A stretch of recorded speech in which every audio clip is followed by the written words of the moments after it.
What's up out there? We got the big Path of Exile 2 live stream the other day. Unfortunately, I was not able to watch it live, so I had to watch it later. And I think I watched Jorgen's upload of his video, so I watched his commentary over it. I don't remember if I've actually watched the official Grinding Gear Games video for it or not, but I've watched somebody else's reaction video that was a big video. And then I've watched a couple of other videos here and there of people breaking various things down. I don't have the experience or the knowledge of the game to like break all this stuff down. So what we're going to do here is just chat about my thoughts basically through this whole thing. I've got some images we're going to look at. We don't have the game yet, so unfortunately all we can do is look at some pictures here and there. But the first thing that I really caught my eye was Grinding Gear Games as a company and what they do for you and I as a player. Like, they put us first. The first thing they come in and said, basically one of the first things they said was that they put endgame as a priority. And when Jonathan said we reprioritized finishing the game or finishing the campaign or putting out endgame, my first thought was, man, what if Last Epoch would have done that? Because their monolith system kind of sucks. It's basically just copy-pasted maps all over the place with a different scene. It was very boring, very plain, very mid, very easy to do. Yeah, it's endless. You just go out there and keep farming it, but it was such a boring experience. I got tired of it very quickly. I've heard the same about Diablo 4. I found Diablo 4 to be completely boring in the first place, and I still have yet to finish the campaign on the thing. And you don't even have to finish the campaign, and I still can't find it in me to play that game. I just find it very boring. I cannot get past how boring Diablo 4 is, and I have zero interest to go back. But I've watched some of their campfires, and they're fiddling around with plus and minus on weapon damage and crap like that, instead of actually putting out an end game. Even though I haven't played it and I can't speak to it, I can see that the number one player complaint is no end game for Diablo 4. And what Last Epoch has, yeah, it's an end game and it's kind of endless or whatever, but it's the 1,000 planet Starfield scenario. You've got 1,000 planets, but they're procedurally generated, copy paste, boring content with nothing on there. Okay, cool. When I saw them say that they were prioritizing endgame instead of pushing out the campaign, I was like, man, that is obvious. An obvious problem. They're just addressing it right out of the gate. So them as a company prioritizing the things that they do, and they're looking after us as a player experience. They want us to keep playing the game, not finish the campaign and be like, oh, that was fun, I'm bored now, and then quit. Nobody wants to go through the campaign multiple times. I mean, I've gone through the campaign a lot this league, and I'm kind of sick of it, but at the same time, I like starting off a new build. But the most fun that you have in Path of Exile is farming out the end game, and they're just starting with that. So that was great. The other thing that I would say to that is the amount of innovation that they've put into here. If you look at Path of Exile 1 and then Path of Exile 2, they completely stopped trying to fix, let's just call it fix Path of Exile 1. There's a lot of things that people complain about in PoE 1. And instead of trying to implement all those changes back into it, they just said, all right, cool. They put a line in the sand. It was controversial. I was there when a lot of that was announced, and people were upset that, they didn't just go into Path of Exile 1 and revamp everything. When you look at the list of changes and the different concepts that they're doing with PoE 2, it's another blindingly obvious thing. Okay, cool. It's going to be a separate game. And they're taking 10 years of experience and putting it into this. Some would argue that a 30-year-old game should have 30 years worth of experience put into it, but we're not going to mention names, so we'll move on from that topic. But looking at this, the way that they have incorporated league mechanics, like the Ascendancy stuff, they put, what did we get? Sanctum and Ultimatum in for the Ascendancies. the way they're doing the mapping section. Like they're taking all of the things that we are familiar with Path of Exile 1. And I was thinking about this a lot too. This is a lot like Diablo 1 and Diablo 2 were back in the day. But Diablo 1 and 2 were a bit different of a scenario because Diablo 2 did things so much better that you just never wanted to go back to Diablo 1. I don't necessarily get the feeling with that with this. I feel like PoE 1 is definitely trying to be its own distinct game. Even though there's a lot of familiar things with Path of Exile 2, they're very much trying to keep things separate and keep two separate games. I'm sure there's going to be some people that hate Path of Exile 2 and they stay on PoE 1, but there's going to be a lot of people that go back and forth between the two. My hope is that they don't try to do 3-month leagues and you're expected every month and a half to swap games. I'm not interested in that. I would like to see 2 leagues per game at most, personally, because that gives me plenty of time to enjoy both leagues. I'm a league enjoyer. I've spent the last year and a half playing Path of Exile 1, and I play the league pretty much from start to finish. I may take a little bit of a break here and there, but playing the game SSF style, I don't burn out on it because I just go start a new build or something like that. Just get a little bit more ambitious with my builds or whatever. I know a lot of people play the game play it for 2 weeks and they're out. I'm not interested in that. I'm not trying to speed run everything. So for me, I'm hopeful that the leagues don't overlap too much because I don't want to have to choose between the 2 games. I'd like to get burned out on the one and then go back to the other.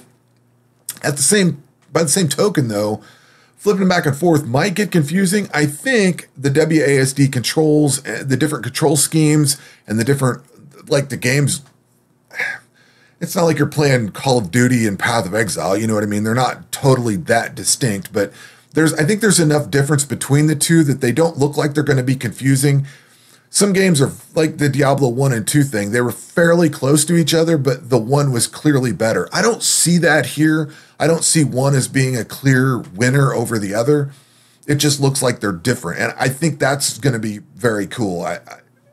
I'm glad they focused on making things a little bit different and not just being the same old, same old. Now, what's kind of funny is it looks like they've somehow added more complexity. They keep talking about how it's new player friendly, but somehow they've added more complexity to the game, which I thought was hilarious. And they've also done a big yoink and twist with stuff from Diablo, Last Epoch, and Grim Dawn. You're getting the socketed stuff from Diablo, which is cool.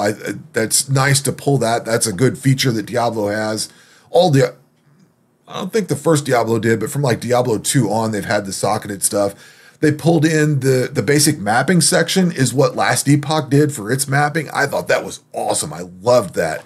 And the way they've done the Atlas tree with the different sections of it is very Grim Dawn, and I love that. I love seeing it's getting back to Grinding Gear Games and how they just operate. They looked around the ARPG space, they looked at the various games, and they said, you know what, that's a cool feature, let's pull it out. As opposed to burying your head in the sand and just doing your own thing completely, avoiding every other innovation that's ever been done in ARPGs for the last 30 years since Diablo 2 came out, or almost 25 years or whatever. There's been a lot of things that have changed with Grim Dawn and Last Epoch and Path of Exile, and you get a game like Diablo 4 that just ignores everything that's came out since its last iteration. Anyway, moving on. I also found it kind of interesting that we now have wind damage. Did they just add another element? Do we have 4 elements now? I didn't see them talking about, it was in a monk or something like that, but they didn't talk about that in aspects of any other build. They kept talking about fire, cold, and lightning, but it looks like we might have the 4th element, which I thought that was cool. The charms instead of utility flasks, that's going to be really interesting there. 1 support gem per build, that's going to be kind of wild because now you're not going to be able to run multiple support gems. I kind of wonder if you can run multiple skill gems. We'll have to figure that out, but yeah, that's going to be interesting to see that. Crafting got a massive rework and it looks very cool. I like the fact that more currency is going to drop. I think this is going to be far more SSF friendly. And you've got the currency exchange. So even if you don't go, I've played 325 and I'm in Trade League, but I went into Trade League not to trade for gear. I went into Trade League because I wanted to try out the currency exchange. And I love the currency exchange. And that is exactly what they're putting into PoE 2. Looks great. I'm very happy for that. Now, on the Ascendancy side of things, I guess we'll swap over to, let's see, what else do we have on here? We've got these. On the Ascendancy side of things, the thing that caught my eye right off the bat is like this Chronomancer. You've got the hourglass symbol on here. These are very cool. And then the, what's the other good one? I'm not sure that one follows a theme. The Blood Mage with the little heart-shaped thing on here. Not all of these. The Gemling one looks like the bottom of a gem. That's what it reminds me of. I'm not sure what this Witch Hunter thing is going for. It doesn't really do anything for me. This doesn't seem to have a theme to it. It probably does, but like this Acolyte of Cheula, I'm not sure of. But like the Deadeye, it looks more like a multi-shot or something like that. I like how they've themed all of the, or maybe not all of them, but they've got a theme to the Ascendancy card itself to where it has that little class fantasy built into it. I think that's very cool. Unfortunately, so on the positive side, they revamped Labs. And this is getting back to Grinding Gear being a very innovative company. They reworked Labs. They took all the things that I hate and just threw out Labs. Cool. But then they brought in Sanctum and Ultimatum. 2 League mechanics that I flat out don't play. I don't really find them all that interesting. And now that's what your Ascendancies are going to be. So I was like, okay, well, I don't really like Sanctum all that much. I'm going to try them. I'm definitely going to play them, and I'm going to see how they play and how it feels. But man, I don't like them all that much. On the mapping side of things, we'll talk about mapping real quick here. The map looks insane. I love this. I think this is fantastic. This is awesome. Endless mapping. This is another thing about like the innovation. They took basically Delve and put it in here, and then you got these corrupted areas of the map. So if you were to corrupt a map in PoE 1, you now get that here. These are going to be corrupted. I think that's very cool. Now, it looked to me like there might be 1 mechanic per map, or you could only put 1 thing in to get that mechanic. So you may just have a map that has, what do we got on here? Ritual or Breach or something like that. You only get the 1 mechanic. I didn't catch that you could add multiple mechanics. Maybe you can.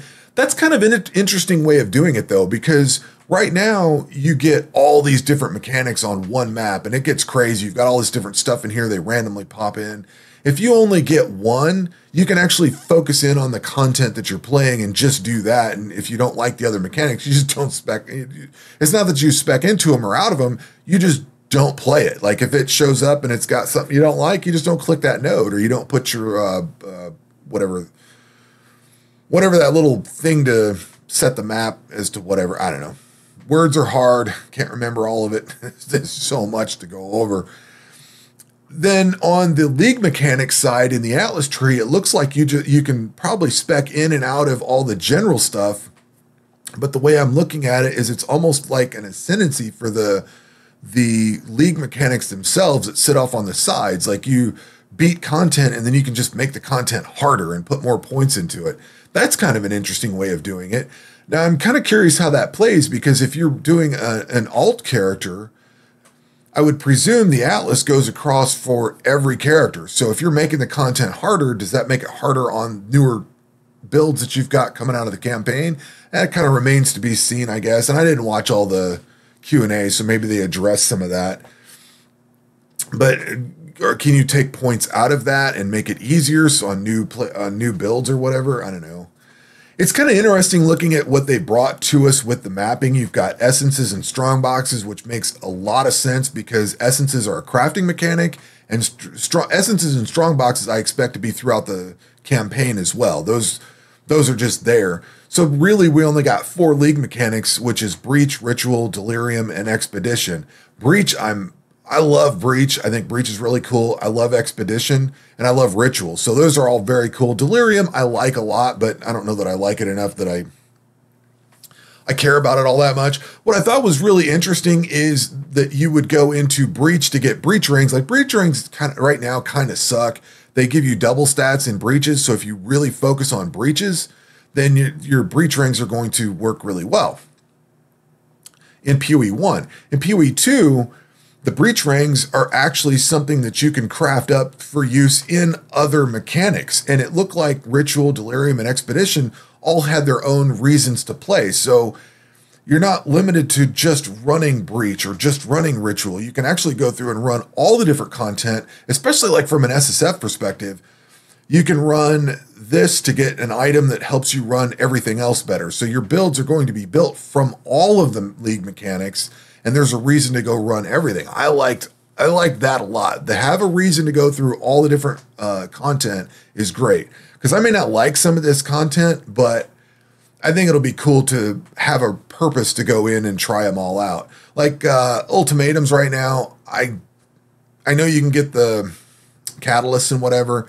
I don't even care about ultimatum. I don't play it. In fact, I think I need to spec into it and play it a little bit. I've played some ultimatum and I've played some Sanctum, but just not very much. So I think between now and December 6th, I'm going to go through and play some of that to kind of get a better feel for the content. But like, I don't feel the need to play ultimatum right now.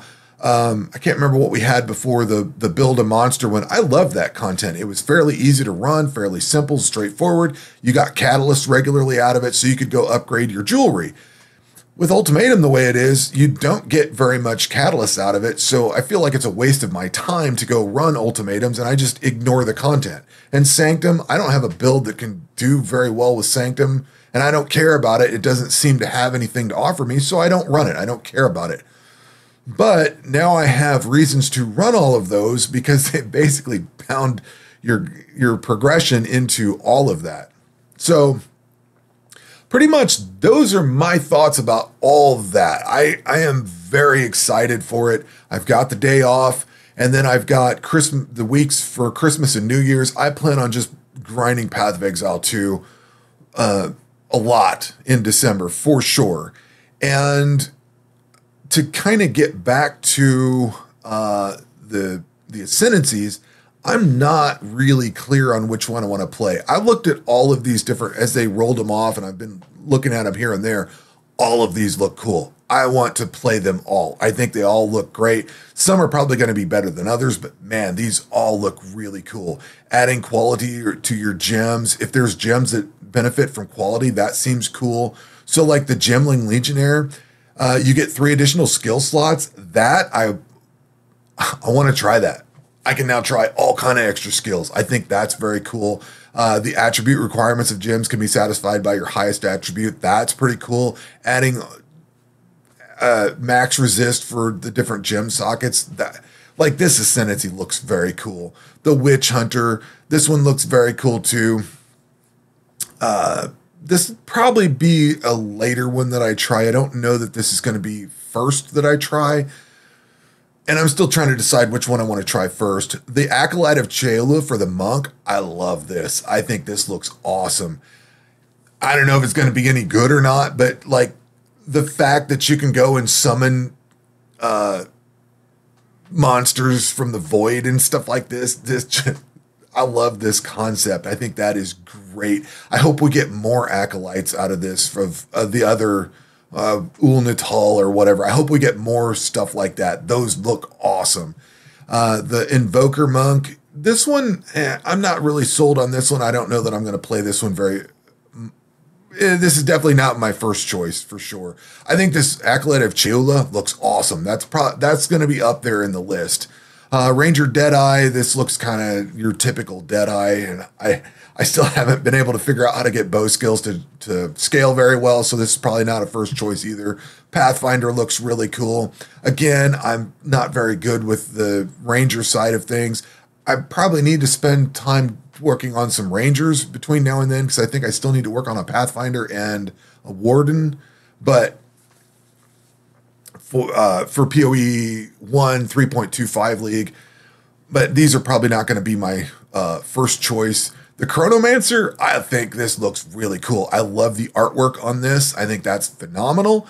And this does look like a really cool ascendancy. This looks like an ascendancy that I will suck at, but it looks very intriguing to play. So I'm very keen to try that one out. Stormweaver, I love the art on this. I don't know if that's like a cloud with rain coming down or lightning coming down, or if it's like a shell of protection, because it looks almost like the lightning shell or something. But I love the artwork on this. I think that's very cool. This one, this is not necessarily top 5, but it's definitely one of the first ones that I'm going to play.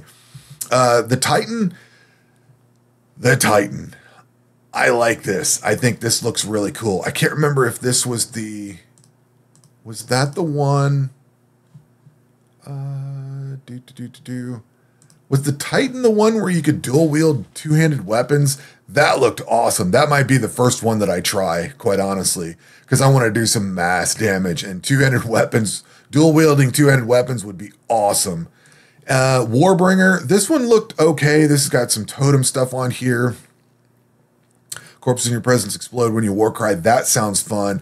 I'm a melee enjoyer, and I did like the totems from PoE 1. When they got removed, it kind of sucked, because I did like having them to throw out as like a distraction or whatever. So this one might be fun to play too, but I think Titan's probably in the top running for being my first character to play through with. Blood Mage. Blood Mage looks awesome. And my top 3 ascendancies is going to be Titan, Blood Mage, and Acolyte of Cheula. Those are the 3 that I thought looked awesome. Just the character art gives you that class fantasy, and that artwork is what drives me to want to try things a lot. Not necessarily the skills or what abilities they have, but the artwork and the little class fantasy you get off of it. I thought Blood Mage looked amazing, and I'm really curious to try this one out and see how this goes. This will probably be one I am horrible with. I am not good with witch builds in PoE 1, so I can't imagine I'll be any better at PoE 2, but this looks awesome, and I think this would probably be my second or third character. The Acolyte of Cheula, this and Acolyte of Cheula are tied for second place. I love both of these. The Infernalist looks really cool. This would probably be 4th or 5th or something along the lines. There's definitely some weaker ascendancies, but man, the Titan calls to me.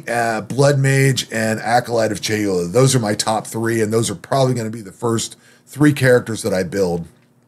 So at any rate, we've got a lot to look forward to, and it is going to be phenomenal. It just the amount of content that's there, and the fact that they're looking at what, a 6-month incubation time before they said 80% of the rest of the content is there. So we may have the full PoE 2 experience summertime 2025 or something like that. You know, if they have issues or whatever. I guess the only concern, and I'm not too worried about launch day. I've got the day off work for sure. I plan to be there, but launch issues are always a thing.